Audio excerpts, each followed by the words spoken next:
Bismillahirrahmanirrahim. Alhamdulillahirabbil alamin. Wassalatu wassalamu ala asyrafil anbiya'i wal mursalin Sayyidina Muhammadin wa ala alihi wa sahbihi ajma'in. Alhamdulillah, para jemaah yang dirahmati Allah, kita memanjatkan syukuran kepada Allah Subhanahu wa taala dapat kita menyambung pengajian daripada kitab Risalah Al-Jami'ah. Dan kita berdoa kepada Allah Subhanahu wa taala agar Allah menjadikan pengajian ini sebab pengampunan bagi segala dosa, dan dengannya Allah mengabulkan segala hajat dan menjadikan kita di antara hamba-hambanya yang bertakwa. Amin ya rabbal alamin. Maka insya-Allah pada hari ini kita akan masuk di dalam fasal yang mana penulis membicarakan tentang perkara-perkara yang membatalkan solat. Sebelum ini kita membicarakan tentang sunnah-sunnah dalam salat. Kita ada sunnah yang zahir, sunnah yang batin. Minggu lepas kita membicarakan tentang kesunahan khusyuk dan khudu' dan memahami apa yang kita baca dan merenungkan bacaan. Sekarang penulis membicarakan tentang perkara-perkara yang membatalkan salat. Jadi ini adalah daripada kewajipan bagi kita untuk kita mempelajari supaya kita dapat mengetahui apakah perkara yang membatalkan salat dan apakah perkara yang tidak membatalkan salat. Sebab mungkin ada daripada kita menyangkakan ada perkara yang kita melakukan dalam salat membatalkan salat, tetapi pada hakikatnya ia tidak membatalkan salat. Ada perkara kita menyangkakan ia tidak membatalkan tapi ia membatalkan. Jadi wajib kita mempelajari apakah perkara yang membatalkan salat dan apakah perkara yang tidak membatalkan salat, supaya salat kita menjadi salat yang sah. Pertama sekali penulis mengatakan wa yubtilu salata al-kalamu amdan walau biharfain wa nasiyan in kathura. Yani daripada perkara yang membatalkan salat adalah al-kalamu amdan, adalah perbicaraan. Maksudnya berkata-kata di dalam salat membatalkan salat. Kalau sekiranya seseorang itu melakukannya dengan sengaja, kalau dia melakukan dengan sengaja, batal salatnya, walaupun dengan dua huruf. Jadi di sini penulis mengatakan kalau dia melafazkan dua huruf batal solatnya, ataupun dia melafazkan satu huruf yang membawa makna. Sebab kita dalam bahasa Arab ini, satu huruf boleh membawa kepada makna. Sebagai misal, kita ada huruf qaf. Satu orang kalau dalam solat dia mengatakan qi dengan sengaja, batal solatnya, walaupun satu huruf. Kita mengatakan memang betul satu huruf, akan tapi ada makna. Tapi kalau sekiranya tidak ada makna, seperti satu orang dalam salat dia tiup fu, dia tiup dalam salat tanpa sebab, macam mana salatnya? Batal. Kalau satu orang itu dia tiup dalam salat, dia mengatakan fu, fu ini dua huruf, betul ke tidak? Fa dengan waw. Ataupun dalam salat dia mengatakan fa, ini juga ada dua huruf, ataupun ba, maka ini membatalkan salat. Tapi kalau sekiranya dia satu huruf yang tidak ada makna, ia tidak membatalkan salat. Kalau sekiranya ia ada makna, maka satu huruf juga membatalkan salat. Maka di sini penulis mengatakan kalau ia dilakukan dengan sengaja, kita lihat sama ada satu huruf ataupun dua huruf. Kalau sekiranya dia dua huruf dengan sengaja, batal salat. Tapi kalau sekiranya satu huruf ada makna, juga membatalkan salat. Melainkan kalau dia satu huruf yang tidak ada makna. Jadi kita boleh faham insya-Allah ya. Ini adalah keterangannya. Tapi bagaimana pula kalau dia lupa ataupun tak sengaja? Maka di sini ulama kita mengatakan dimaafkan 6 kalimat. Dalam mazhab Imam Syafi'i, kalau dia berkata-kata dalam salat tak sengaja, dimaafkan 6 kalimat. Bagaimana kita dapat 6 kalimat? Kita ada kisah yang berlaku pada zaman Nabi SAW. Ada seorang sahabat nama dia Zulyadain. Sebenarnya ini bukan nama dia, tetapi ini adalah gelaran. Sebab tangannya dikatakan ada panjang sikit. Jadi bagian Zulyadain. Nabi SAW memanggilnya Zulyadain. Jadi orang ini baru masuk Islam. Jadi bila dia baru masuk Islam, dia melakukan salat di belakang Nabi SAW. Dan Nabi SAW salat ini 4 rakaat, memberikan salam daripada 2 rakaat. Yang ini selepas ini 2 rakaat, Nabi SAW memberikan salam. Selepas itu dia bangun dan duduk di tepi. Jadi sahabat ini dia baru masuk Islam. Dia faham yang solat ni sepatutnya 4 rakaat, tapi Nabi SAW solat berapa rakaat? 2 rakaat. Jadi dia ada soalan nak tanya, tapi dia dalam solat ni sekarang. Maka dia menanyakan kepada Nabi SAW. Dia mengatakan, aqasuratis salatu am nasita ya Rasulullah. Jadi dalam solat dia berkata dengan perkataan ini. Dia apa maksudnya? Dia mengatakan, adakah salat telah dipendekkan ataupun kau terlupa ya Rasulullah? Jadi ada beberapa perkataan di sini. Maka Al-Imam Syafi'i beliau berdalilkan dengan hadis ini. Hadis dikenali sebagai hadis Zulyadain. Sebab dia berkata-kata dalam salat dan Nabi SAW teruskan salat selepas itu. Dan Nabi SAW tidak memerintahkannya untuk melakukan qada. Maksudnya solatnya sah. Sebab dia tidak mengetahui baru masuk Islam, dimaafkan. Maka di sini ulama kita mengatakan, aqasuratis salatu am nasita ya Rasulullah. 5 yang ini ataupun 6 kalimah. Sebab Nabi SAW mengatakan, asadaqa maqala Zulyadain? Qalu na'am. Nabi menanyakan kepada sahabat yang sedang salat, adakah betul apa yang dikatakan oleh Zulyadain? Yang lain mengatakan na'am, betul. Maka kalau kita kumpulkan kesemuanya, dia adalah 6 kalimah. Maka di sini ulama kita mengatakan, kalau sekiranya seseorang itu terlupa, dimaafkan 6 kalimah. Yang ini salatnya tetap sah. Tapi kalau sekiranya lebih daripada itu, kalau dia memberikan syarahan dalam salat, kita mengatakan batal salatnya. Ini kalau sekiranya dia terlupa ataupun tidak sengaja. Maka di sini penulis membezakan perbicaraan yang berdasarkan dengan sengaja ataupun terlupa. Hukum berbeza. Kalau dengan sengaja, Masya Allah, satu huruf dah batalkan salat. Begitu juga 2 huruf yang tidak ada makna membatalkan salat. Wa yubtiluha al-amalul katsir kasalasi khatawat. Selepas itu perkara yang membatalkan salat adalah perbuatan yang banyak. Jadi ini adalah perkara yang kedua. Tadi yang pertama kita mengatakan perbicaraan yang banyak, kalau tidak sengaja, dan 2 huruf dan 1 huruf dan sebagainya. Sekarang pula adalah perbuatan di dalam salat. Ini juga perkara yang penting perlu kita mempelajari. Kalau kita bergerak di dalam salat, ia boleh membatalkan salat kita kalau sekiranya kita melakukan gerakan 3 kali berturut-turut dengan anggota yang besar. Maka di sini kita membezakan anggota yang kecil dengan anggota yang besar.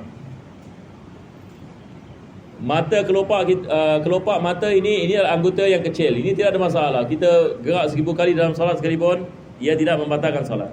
Sebab dia adalah anggota yang kecil. Kalau ini kita mengatakan 3 kali berturut-turut batalkan solat, nampaknya semua yang ini solat kita ini semua tidak sah, betul ke tidak?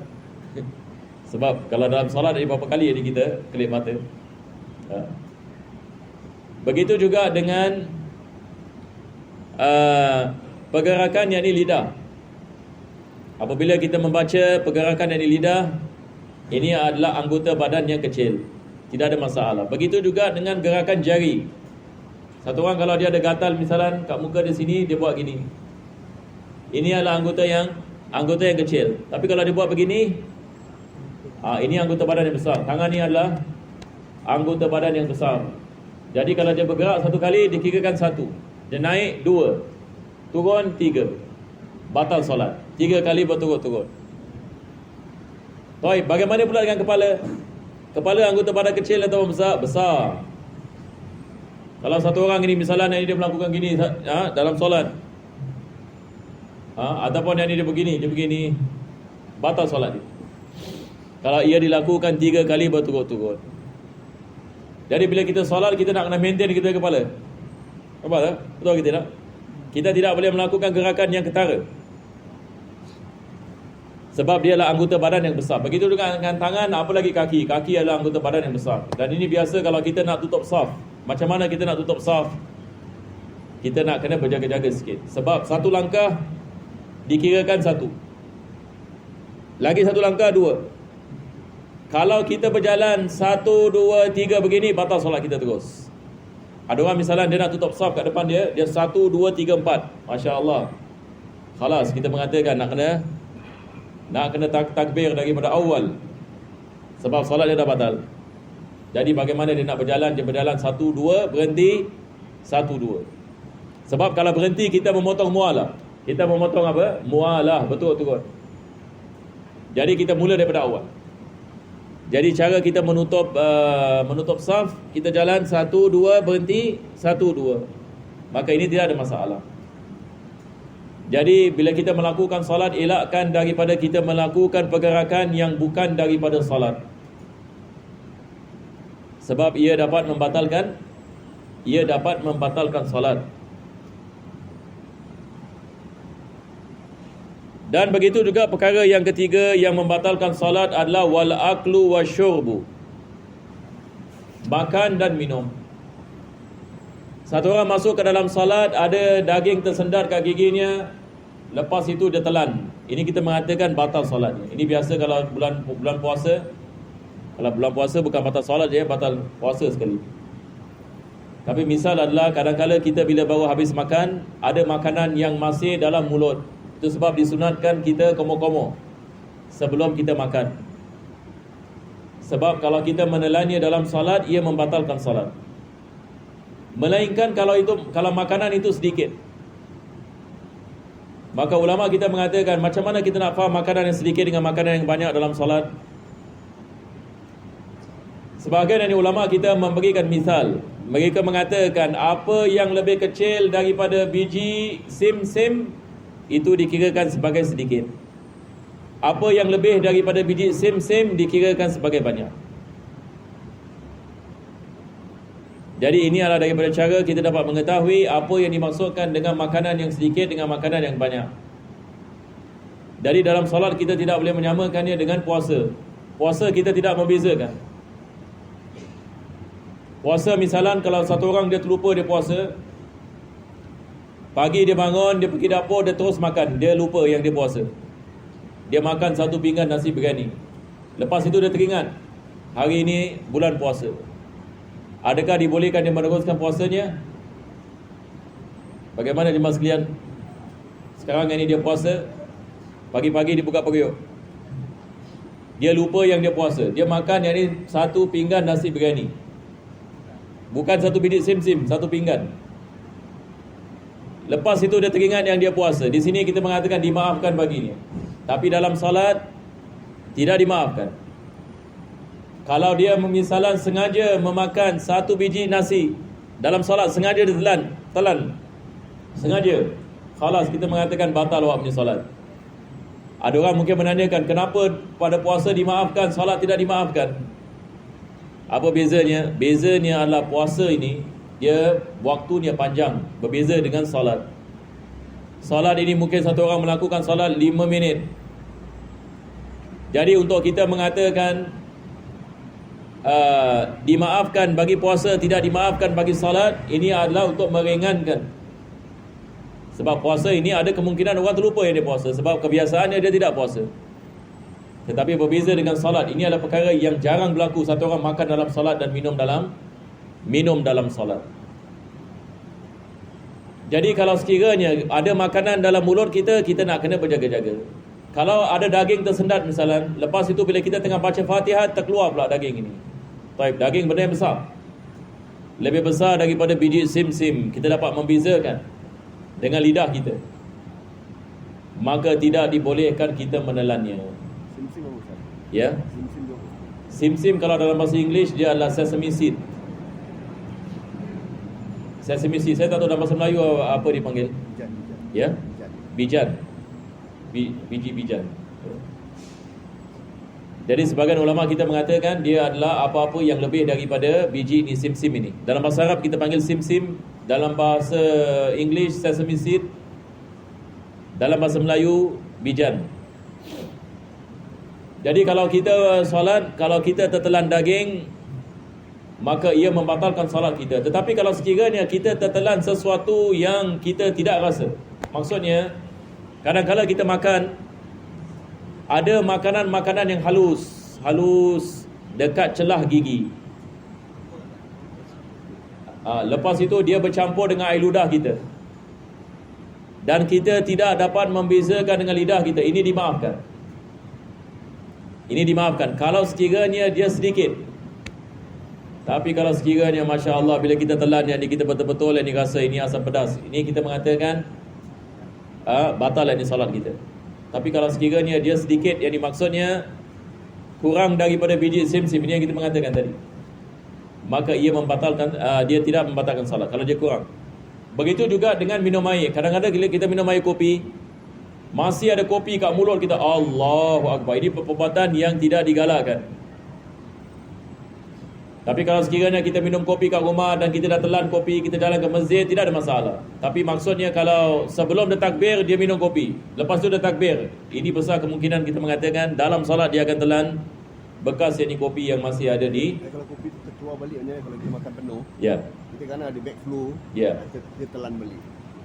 Kalau dia termasuk ke dalam mulut, itu mengambil hukum muntah.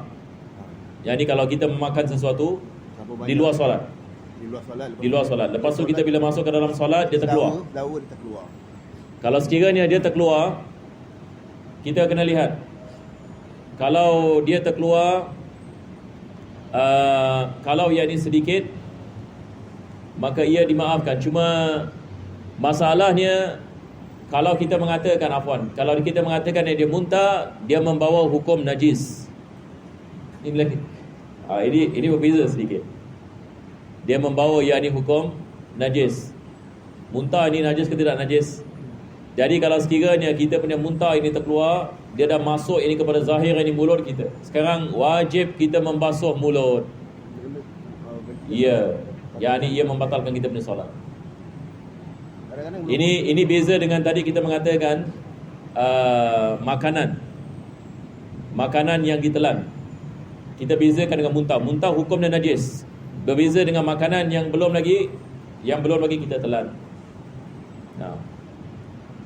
Jadi tidak dibolehkan kita makan dan minum dengan banyak. Banyak yang dimaksudkan adalah apa yang lebih daripada biji sim-sim ini. Wan kishaful aurah illam tustar halan. Perkara yang seterusnya yang membatalkan salat adalah kalau sekiranya aurat kita terdedah dalam salat, dengan syarat kita tidak menutupnya dengan spontan. Ini biasa berlaku apabila orang sujud, bajunya ternaik. Jadi bila bajunya ternaik, auratnya dilihat. Selepas itu dia biarkan. Kalau dia biarkan, batal salatnya. Tapi kalau dia tutup dengan cepat, selamat. Ya, ini dia boleh teruskan. Dia boleh teruskan salat. Jadi biasanya lelaki, kalau kita lelaki, biasanya ini masalahnya. Kalau kita pakai t-shirt pendek, kita nak kena berjaga-jaga. Lepas itu kita salat bawa kipas yang kuat. Macam kipas dekat Masjid Sultan misalnya. Masjid Khalid tak sangat dia, boleh tahan sikit. Tapi ada sebahagian masjid, Masya Allah, dia punya kekuatan angin. Satu orang hatta kalau pakai baju biasa pun ini ada kemungkinan dia boleh terbang. Jadi bagi lelaki itu biasa kita punya masalah. Bagi wanita pula masalah mereka adalah biasanya kaki. Sebab wanita ini wajib menutup kaki. Jadi kadang-kadang kipas ini meniup telekung, kalau dia tidak pakai stokin, kaki ini terlihat. Ini membatalkan salat. Kalau ia tidak tertutup spontan. Selepas itu penulis mengatakan yang seterusnya adalah apa? Apabila terkena najis. Ini kita tangguh insya-Allah pada pengajian kita yang akan datang. Sebab najis ini kita ada najis yang dimaafkan, najis yang tidak dimaafkan. Jadi kita berhenti di sini insya-Allah. Kalau sekiranya ada jemaah yang ada soalan, boleh insya-Allah. Ya, saya. Makanya tadi kita mengatakan makanan mukallaf. Sekarang kalau kita terselit ada makanan terselit di gigi, kali waktu sembahyang kita keluar, jadi kita itu keluarkan. Itu dikira macam mana satu perbuatan. Kalau sekiranya kita makan, lepas itu ada makanan yang tersendat di gigi, jadi kita dalam solat, apa yang harus kita lakukan? Kalau sekiranya makanan itu terkeluar, kita tidak boleh menelannya, sebab dia akan membatalkan solat. Jadi caranya adalah kita mengeluarkannya. Tapi bagaimana kita nak mengeluarkannya? Pertama sekali kita menggunakan lidah kita, betul ke tidak? Lepas itu apabila dia sampai ini kepada hujung, kita menggunakan tangan kita dan kita mengeluarkannya. Tapi bila kita menggunakan tangan, kita nak kena berjaga-jaga. Sebab bila kita naik satu kali, ini dikirakan sebagai satu. Kita pegang ini makanan, lepas itu kita letaknya ke bawah. Ini dikirakan sebagai dua. Ya saya? Ya. Tak, kalau kita berhenti, dia balik kepada kosong.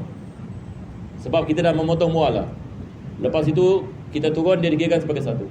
Tapi kalau kita melakukan dengan cepat, tidak ada masalah. Kita buat begini, terus kita gini, ini dikirakan sebagai dua. Tapi masalahnya kalau kita buat begini, lepas itu kita goyangkan tangan begini, kalau 3 kali betul-betul, ia membatalkan salat. Ada orang dia tak pakai tangan, dia tiup. Ini perbuatan lebih baik kita elakkan. Sebab kalau kita buat pu ataupun kita batal solat kita. Kenapa batal? Sebab kita telah melafazkan 2 huruf dengan sengaja. Sebab bila kita tiup, dia dah difu kan. Jadi ini adalah 2 huruf, fa dengan waw. What about Badeham? Ya, Badeham. Badeham 3. Alif, ha, mim. Batal lah. Batal. Orang yang sakit tekak, kalau Badeham tu macam mana? Kalau sekiranya dia tidak boleh tahan, dimaafkan. Kalau dia maksudnya kalau dia sakit dan dia tak boleh kontrol, dia batuk, dimaafkan. Tapi kalau dia sengaja, misalnya kalau dia boleh kontrol diri. Maksudnya kalau dia tak nak batuk, tak ada masalah. Tapi dia sengaja yang dibatuk, ini membatalkan salat. Melainkan kalau dia sedang baca Fatihah. Ini hukum berbeza. Kalau dia sedang baca Fatihah dan dia sangkut, dia boleh bedaham. Kenapa? Sebab Fatihah wajib kita membacanya. Kalau sekiranya kita tidak bedaham, kita tidak membaca Fatihah dengan makhrajnya, maka dibolehkan kita bedaham. Tapi kalau sekiranya tak perlu kita bedaham, dia membatalkan salat. Jadi bedaham dengan sengaja membatalkan salat, tiup dengan sengaja membatalkan salat. Sebab ini semua kita mengatakan telah keluar 2 huruf daripada mulut kita. Jadi itu sebab lebih baik kita menggunakan tangan. Ataupun ada orang dia menggunakan lidah saja. Lepas itu makanan itu terkeluar kat mulutnya. Lepas itu dia teruskan solatnya sampai habis solat, ini baru dia. Ada sebagian orang melakukan sedemikian. Tetapi biasanya kita menggunakan tangan. Wallahu a'lam bishawab. Ila hadrat Nabi sallallahu alaihi wasallam. Al-Fatihah.